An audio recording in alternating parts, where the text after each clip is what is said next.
This is an educational podcast, or EduCast, created by Jim House, Assistant Professor of Computer Science and Communication Arts Technology at Allegheny College of Maryland. For more information about Allegheny College of Maryland, please visit us on the web at allegheny.edu.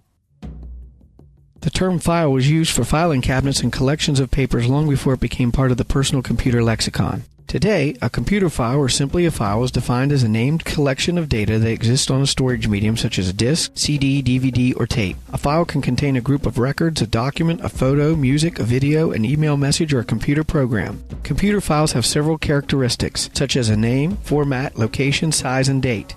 To make effective use of computer files, you need a good understanding of these file basics, and that's the focus of this podcast. Every file has a name and might also have a file extension. When you save a file, you must provide a valid name that adheres to specific rules referred to as file naming conventions. Each operating system has a unique set of file naming conventions. If an operating system attaches special significance to a symbol, you might not be able to use it in a file name. For example, DOS and Windows use the colon character to separate the device letter from a file name or folder, as in C:music. A file name such as report:2002 is not valid because the operating system would become confused about how to interpret the colon. Some operating systems also contain a list of reserved words that are used as commands or special identifiers. You cannot use these words alone as a file name. You can, however, use these words as part of a longer file name. For example, under Windows XP, the file name null would not be valid, but you could name the file something like nullcommitteenotes.doc or nullset.exe. A file extension is usually related to the file format, which is defined as the arrangement of data in a file and the coding scheme used to represent the data. Files containing graphics are usually stored using a different file format than those containing text. Hundreds of file formats exist, and you'll encounter many of them as you use a variety of software.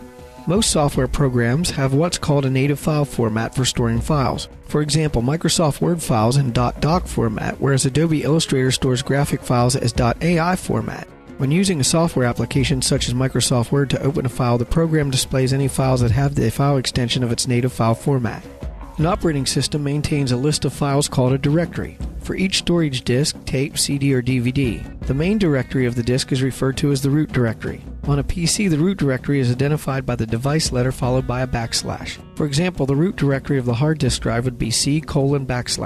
You should try to avoid storing your data files in the root directory of your hard disk. Instead, store them in a subdirectory. A root directory can be subdivided into smaller lists. Each list is called a subdirectory. When you use Windows, Mac OS, or Linux Graphical File Manager, these subdirectories are depicted as folders because they work like folders in a filing cabinet to store an assortment of related items. A computer file's location is defined by a file specification, sometimes called a path, which includes the drive letter, folders or folder name, and an extension. A file contains data stored as a group of bits. The more bits, the larger the file. File size is usually measured in bytes, kilobytes, or megabytes. Knowing the size of a file can be important. Compared to small files, large files fill up storage space more quickly, require longer transmission times, and are more likely to be stripped off email attachments by your mail server. Your computer's operating system keeps track of file sizes and supplies that information when you request a listing of files. Your computer keeps track of the date that a file was created or last modified. The file data is useful if you've created several versions of a file and want to make sure you know which version is the most recent. It can also come in handy if you have downloaded several updates of a software package. This has been an EduCast podcast brought to you by Jim House and Allegheny College of Maryland.